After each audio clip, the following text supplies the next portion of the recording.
Elon Musk ka propozuar që Shtetet e Bashkuara të Amerikës të vendosin sanksione ndaj oligarkëve më të pasur të Ukrainës si një mjet për të nxitur përfundimin e luftës me Rusinë.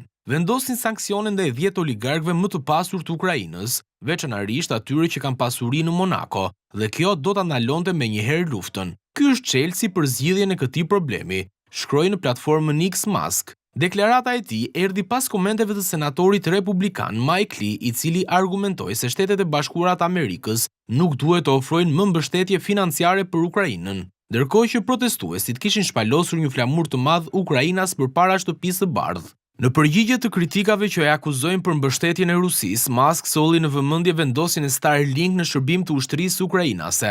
Unë sfidova Putin për një duel fizik lidhur me Ukrainën dhe sistemi im Starlink është ylla kurrizore e ushtrisë ukrainase. E gjithë linja e frontit do të shembej nëse unë ndalja atë, u shpreh Musk. Titani i teknologjisë u përfshi në një debat edhe me ministrin e jashtëm të Polonisë Radoslav Sikorski, duke sugjeruar mundësinë e fikjes së sistemit Starlink që ofron shërbim me interneti me shpejtësi të lartë në zonat e luftës. Sikorski theksoi se një ndalim i mundshëm i këtij shërbimi do të detyronte Ukrainën të kërkonte furnizues të tjerë, duke shtuar se Polonia ka investuar gjysmën e shumës prej 42.000 terminale Starlink që kanë një vlerë prej $50 milion në vit. Kjo shkaktoi një kundërpërgjigje të fortë nga Marco Rubio, sekretari i shtetit amerikan, i cili refuzoi të pranonte idenë se Musk mund të fikte sistemin, duke i thënë të jetë mirënjohës për shërbimin ministrit polak. Polemika arriti kulmin me Musk që e quajti Sikorskin një burr të vogël, duke reaguar ashpër ndaj kritikave të tij.